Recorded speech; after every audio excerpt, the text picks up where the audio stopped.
Muy buenos días, soy el doctor Sebastián Rossini del Instituto Radiológico de la ciudad de Mar del Plata, Argentina.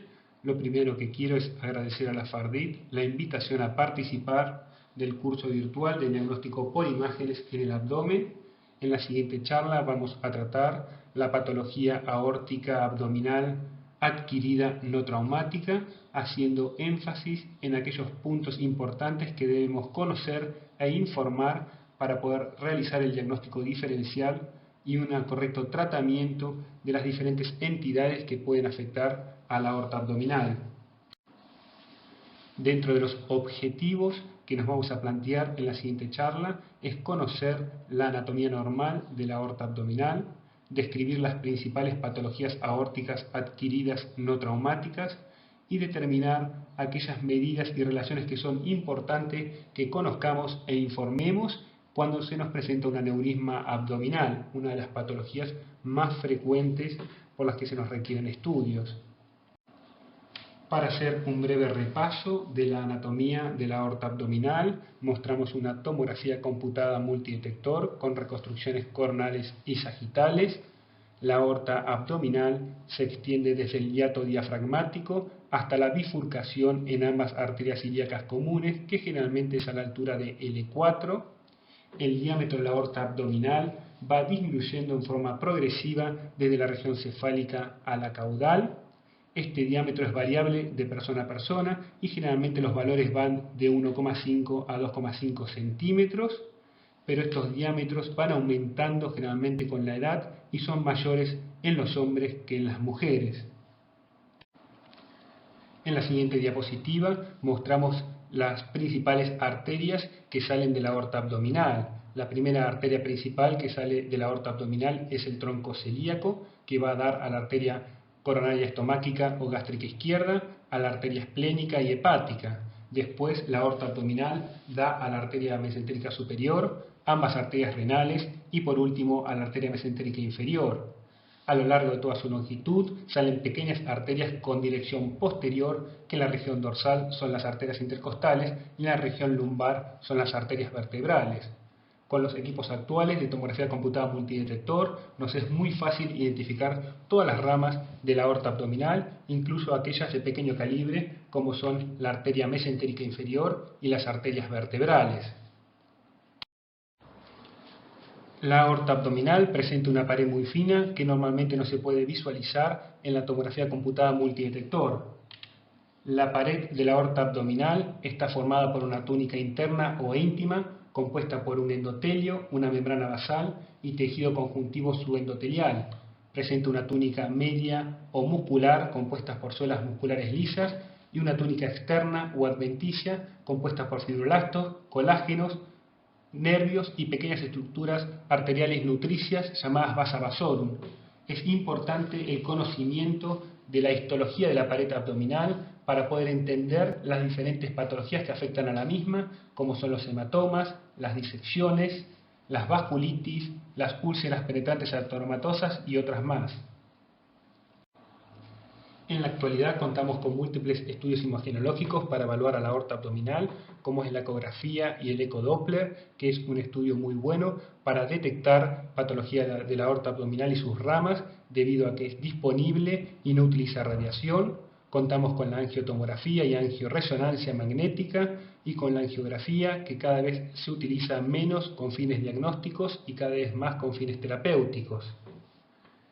Sin lugar a dudas, para evaluar la patología de la aorta abdominal conocida o en aquellos pacientes que presentan un ecodoppler normal y alta sospecha de patología aórtica o sus ramas, se utiliza la angiotomografía multidetector, debido a que presenta una mejor resolución espacial, una capacidad multiplanar isovolumétrica, la capacidad de realizar reconstrucciones 3D y un menor tiempo de adquisición. Sin lugar a dudas, las desventajas, sobre todo en relación con la angioresonancia, es que utiliza radiación ionizante y contrastes iodados.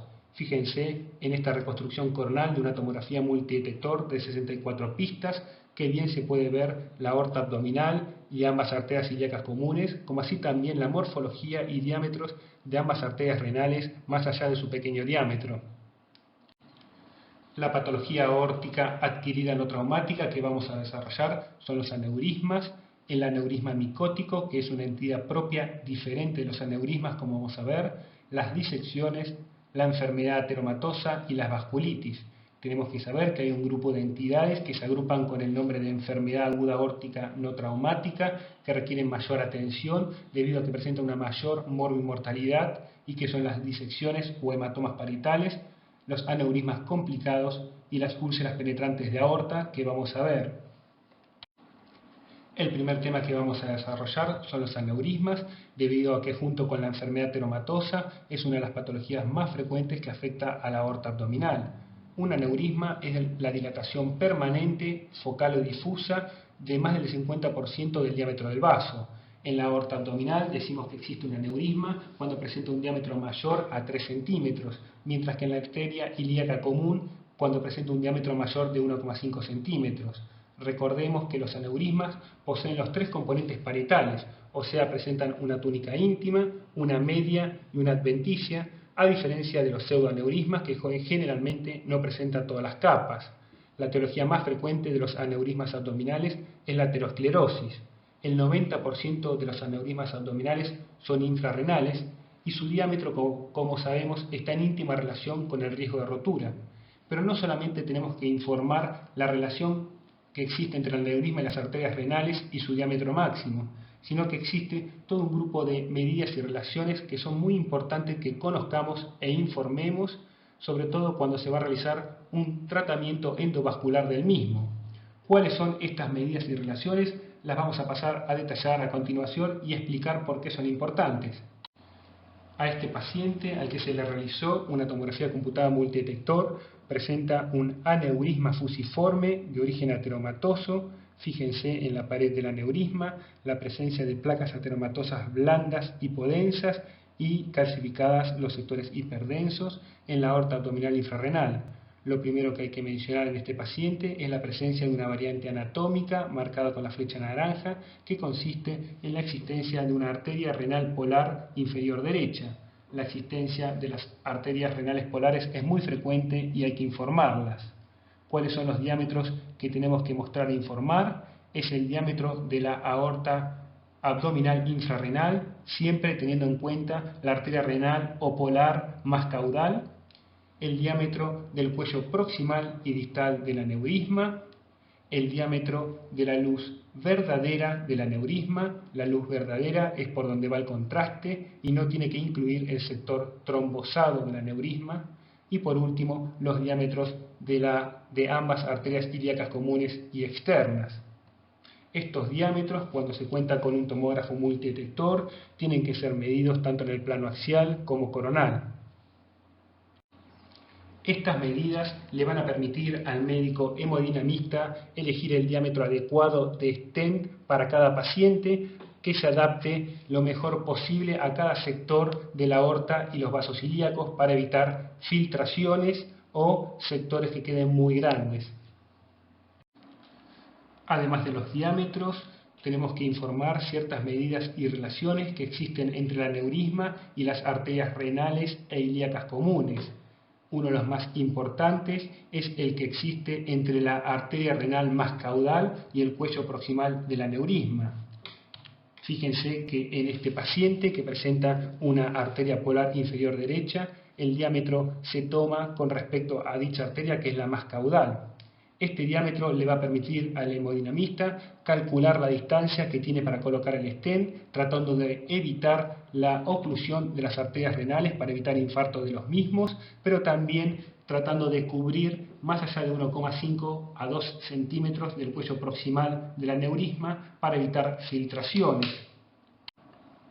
Otro de los diámetros que tenemos que informar y mostrar es el que existe entre la arteria renal más caudal y el carrefour de la aorta. Esto le va a permitir al hemodinamista elegir la longitud adecuada del cuerpo del stent, que va a cubrir todo el sector del aneurisma y de la aorta. Y por último, la medida entre la arteria renal más caudal y la bifurcación de las arterias ilíacas comunes, como así también la distancia entre el carrefour de la aorta y la bifurcación de las arterias ilíacas comunes. Esto le permite al hemodinamista elegir la distancia exacta de cada uno de los lados de los pies del stent para poder cubrir ambas arterias ilíacas comunes sin tener que obstruir a las arterias ilíacas internas. Todos estos diámetros y medidas le permiten al hemodinamista poder elegir el stent más adecuado para cada paciente y tratar de evitar obstrucciones arteriales renales o quedar con oclusiones incompletas del aneurisma que permitan filtraciones. Vamos a ver algunos ejemplos para comprender lo que acabamos de decir. Este paciente al que se le colocó una prótesis endovascular presenta una arteria polar inferior derecha marcada con la flecha roja, totalmente ocluida por el stent, lo que produjo un infarto del polo inferior de dicho riñón. Por eso es importante mencionar las variantes anatómicas, como dijimos, en este caso la arteria polar inferior derecha, como así también es importante hacer una medida exacta entre la arteria renal o polar más caudal y el cuello del aneurisma para evitar la oclusión de las arterias renales con el consiguiente infarto del órgano. A este paciente se le colocó una endoprótesis por presentar un aneurisma de la aorta abdominal y de la arteria ilíaca común izquierda y muestra que el pie del stent no logra aislar completamente el aneurisma de la arteria ilíaca común izquierda y favorece la filtración de contraste por fuera del stent en dicho extremo. Esto es lo que se denomina endoleak tipo 1. Recordemos que el stent tiene que tratar de aislar completamente al aneurisma y generalmente tiene que cubrirlo más allá de 1,5 o 2 centímetros del cuello del mismo para tratar de evitar estas filtraciones que se denominan endoleaks tipo 1. Además de los diámetros y medidas que ya mencionamos, es importante que tomemos el diámetro de ambas arterias femorales proximales e ilíacas externas, que mencionemos la presencia o no de estenosis por placas ateromatosas blandas o duras y que mostremos la tortuosidad de las estructuras vasculares. Así el médico hemodinamista va planeando de antemano el lado por el que va a canalizar la vía intravascular. Sobre todo tenemos que mostrar las tortuosidades a nivel del carrefour de la aorta y del cuello proximal del aneurisma para, como dijimos, el médico planee de antemano el lado por el que va a acceder a la vía intravascular. Si comparamos el caso anterior con este caso, vamos a ver que hay una gran diferencia entre uno y otro, principalmente en la tortuosidad de la aorta y vasos ilíacos comunes. Miremos principalmente la gran angulación que existe a nivel del carrefour de la aorta, o sea, en la bifurcación de la aorta en las arterias ilíacas comunes. Vamos a ver que hay una marcada angulación que muchas veces le puede traer dificultades al hemodinamista al manipular dicho sector. También podemos ver que presenta una marcada angulación a nivel del cuello proximal del aneurisma, que también trae muchas dificultades, sobre todo cuando el hemodinamista va a desplegar el stent.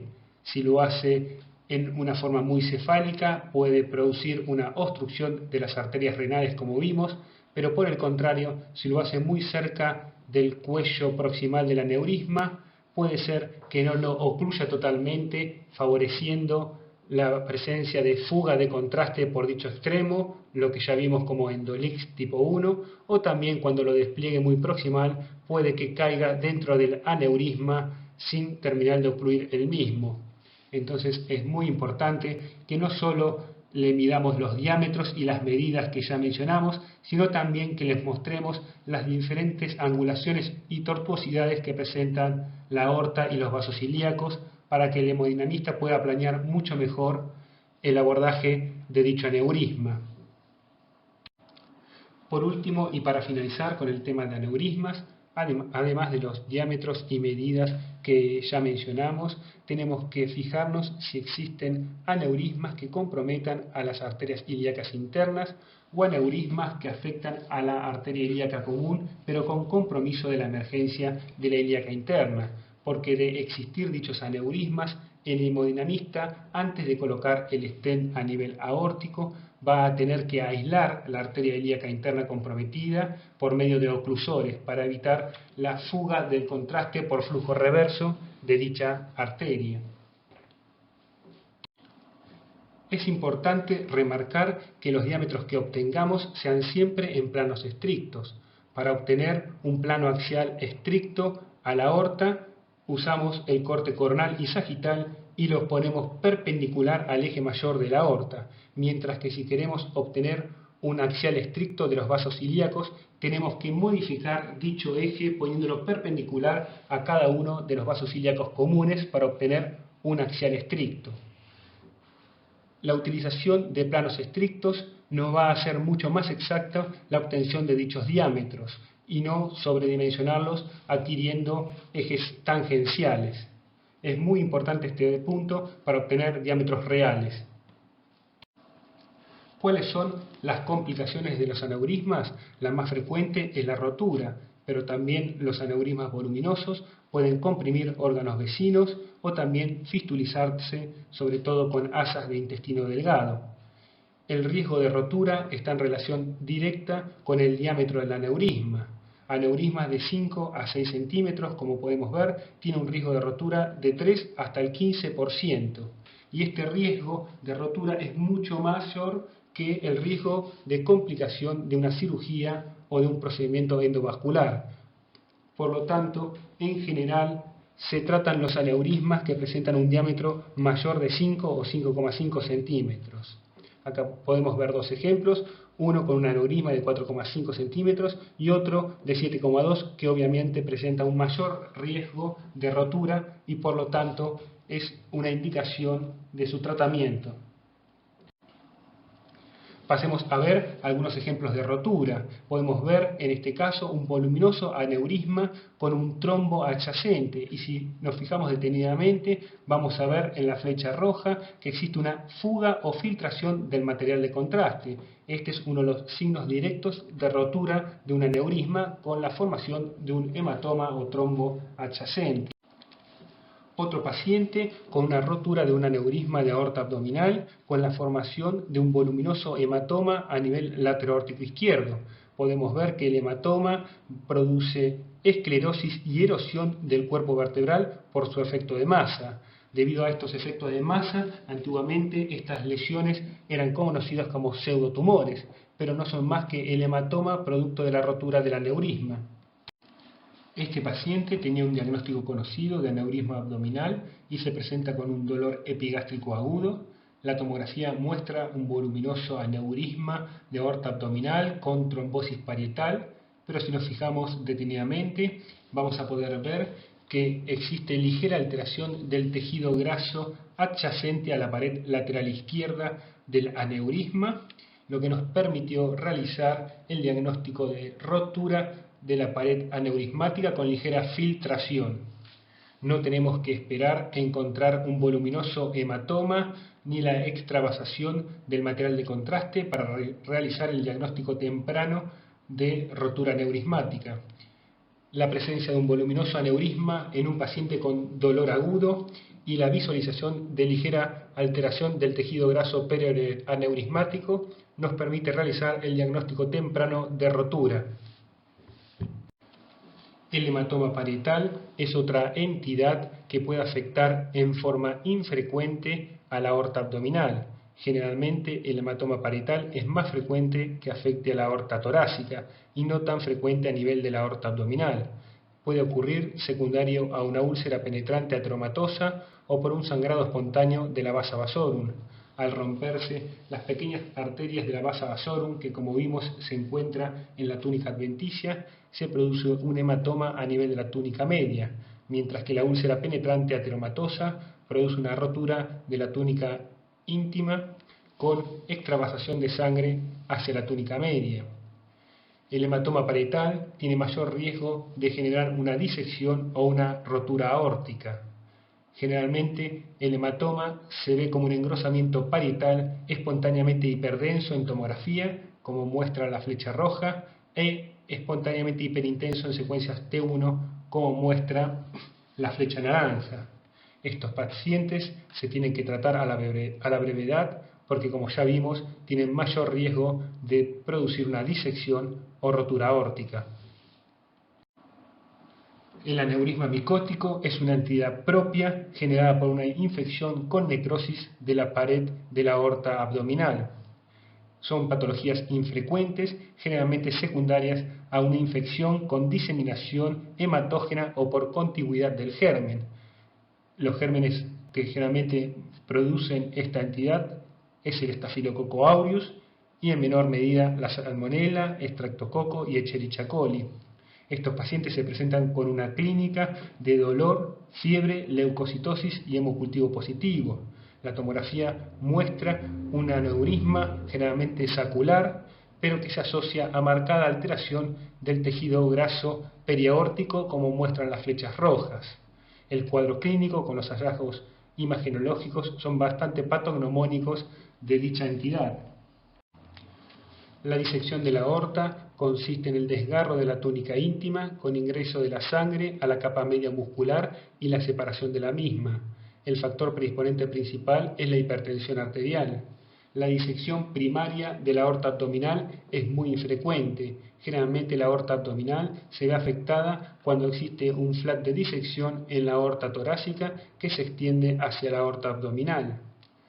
Para dividir a las disecciones, en la actualidad utilizamos la clasificación de Stanford, que la divide en Stanford tipo A, cuando afecta a la aorta ascendente, y Stanford tipo B, cuando el flap de disección está a partir de la aorta descendente. En las disecciones Stanford tipo B, el flap de disección se origina distal a la emergencia de la arteria subclavia izquierda.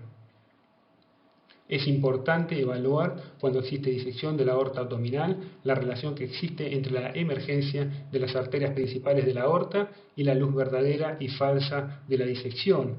También es importante evaluar si estas arterias principales de la aorta abdominal presentan disecciones que pueden estenosar su luz y causar isquemia. El paciente que mostramos presenta un flap de disección que se origina distal a la emergencia de la arteria subclavia izquierda, como muestra la flecha roja, y se extiende a la aorta abdominal y arteria ilíaca común derecha. No aparenta existir disección de las arterias principales abdominales. En el corte axial de abajo a la izquierda podemos ver cómo una arteria renal nace de la luz falsa y la otra de la luz verdadera. Este paciente presenta una disección Stanford tipo A con afectación de la aorta ascendente y descendente, como muestran las flechas rojas.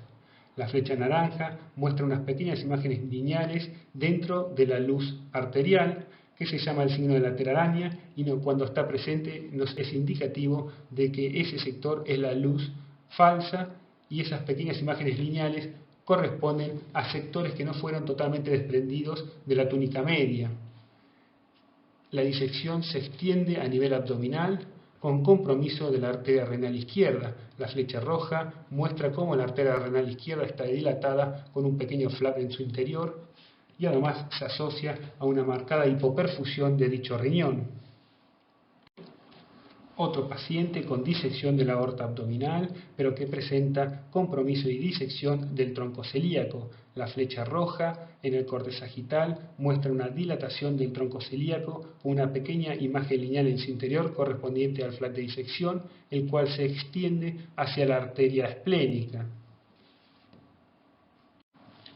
La enfermedad ateromatosa, junto con los aneurismas, son las entidades que con mayor frecuencia afectan a la aorta abdominal. Las placas ateromatosas se producen por depósitos fibrolipídicos que tienden a calcificar a nivel de la íntima vascular. Estas placas ateromatosas tienden a crecer en forma endofítica, produciendo estenosis en forma directa de la aorta abdominal o de la emergencia de sus vasos principales. También producen un debilitamiento de la túnica media que favorece a las úlceras penetrantes y a la rotura parietal. Las placas ateromatosas pueden ser blandas o fibrolipídicas, que se ven como pequeños engrosamientos hipodensos de la pared, como muestra la pequeña flecha roja, o placas ateromatosas duras o cálcicas, como muestra la pequeña flecha naranja, que se ven como engrosamientos con densidad cálcica. Este paciente muestra múltiples placas ateromatosas fibrolipídicas y cálcicas, que produce una estenosis severa a nivel del tercio medio, como muestra la flecha roja grande. Este paciente presenta una enfermedad teromatosa severa que produce oclusión total del tercio inferior de la aorta abdominal y de ambas arterias ilíacas comunes, como marcan las flechas rojas. La oclusión total de la aorta abdominal y de las arterias ilíacas se denomina como síndrome de Lerich. Estos pacientes presentan una claudicación severa. Fíjense con las flechas naranjas cómo marca la circulación colateral a nivel parietal y perivertebral. Otro paciente con enfermedad teromatosa severa y un aneurisma fusiforme de etiología teromatosa en la aorta abdominal infrarrenal. Las placas ateromatosas producen una estenosis severa de la arteria renal izquierda, marcada con la flecha roja, que se asocia a una marcada hipoperfusión y atrofia renal homolateral. Estas placas ateromatosas, que como ya dijimos, se ven como engrosamientos parietales hipodensos cuando son blandas de origen fibrolipídico, pueden tender a ulcerarse y estas úlceras se evidencian como irregularidad de su contorno. La úlcera de placa tiende a erosionar la placa fibrolipídica, pero sin compromiso de la túnica íntima. Fíjense, dos pacientes distintos que presentan placas ateromatosas blandas con irregularidad de su contorno interno, llegando hasta la íntima, pero sin extenderse a través de la túnica íntima. Cuando, además de erosionarse la placa ateromatosa, también se erosiona la túnica íntima, se produce una extravasación de contraste y un hematoma a nivel de la túnica media. Fíjense el esquema, cómo muestra la erosión de la placa ateromatosa y de la túnica íntima, con pasaje del contraste, o sea, de la sangre, a nivel de la túnica media, con indemnidad de la adventicia. Lo mismo que está representado en el esquema, podemos verlo en el paciente, cómo presenta un abombamiento de la pared lateral derecha de la aorta abdominal infrarrenal, con una pequeña saculación de material de contraste debido a una úlcera penetrante ateromatosa que erosiona la túnica íntima y media con indemnidad de la túnica adventicia. Ya cuando se produce también erosión de la túnica adventicia, realmente se produce una rotura completa de la pared de la aorta con la formación de un hematoma o un pseudoaneurisma, como muestra el esquema. Fíjense este paciente cómo presenta dos úlceras penetrantes ateromatosas con rotura completa de la pared y la formación de un pseudoaneurisma. Además, la flecha naranja muestra una estenosis severa de origen ateromatoso de la arteria ilíaca común derecha.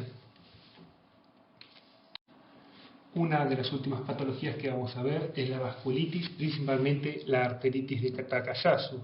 La arteritis de Takayasu es una enfermedad inflamatoria crónica progresiva de etiología desconocida que afecta a la aorta y sus ramas principales.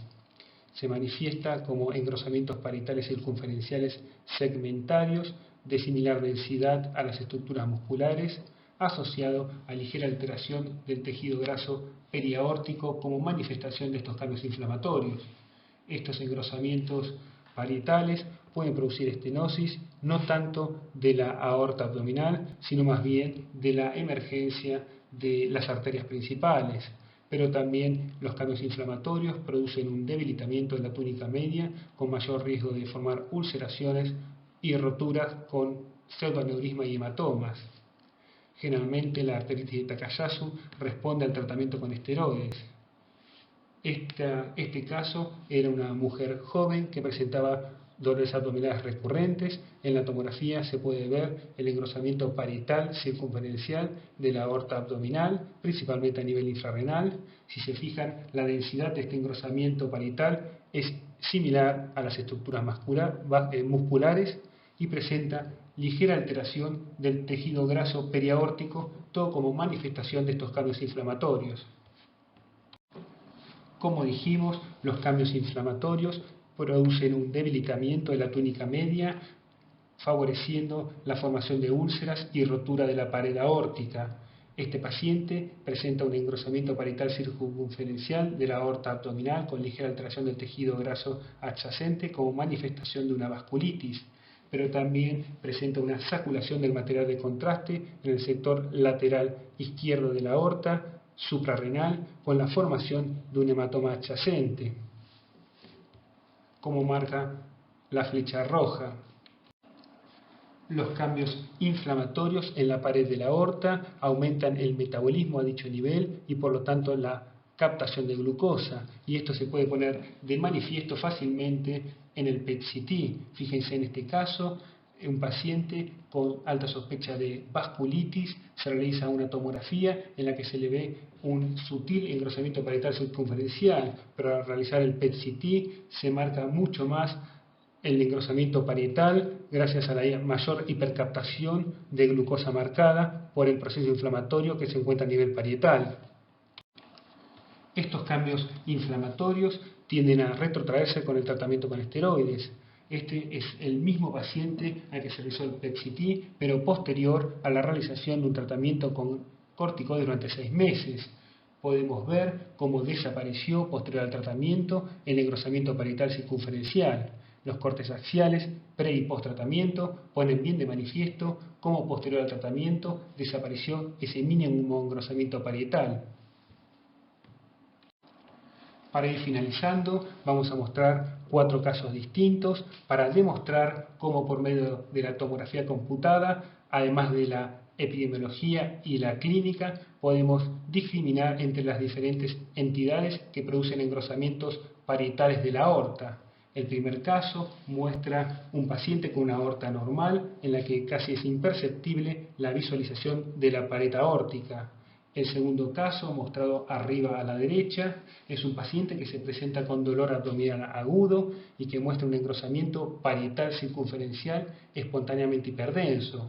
Las características de la hiperdensidad espontánea de este engrosamiento parietal asociado al dolor abdominal hacen diagnóstico de hematoma. Abajo a la izquierda, por otro lado, vemos un engrosamiento parietal circunferencial, pero que se caracteriza por ser hipodenso, con pequeñas calcificaciones aisladas.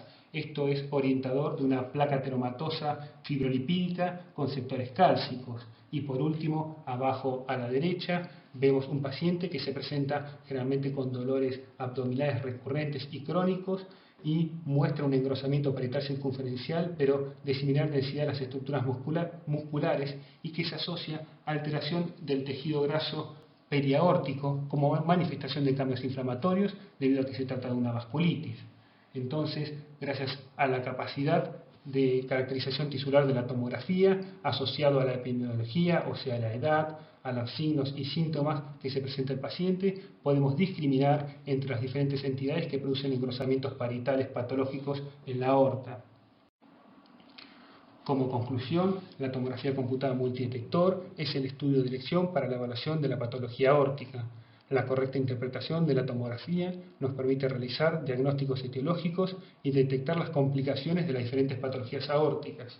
Es preciso conocer e informar las medidas y relaciones de los aneurismas abdominales para poder tomar una conducta terapéutica adecuada. Muchísimas gracias por su atención y espero que le haya servido esta charla.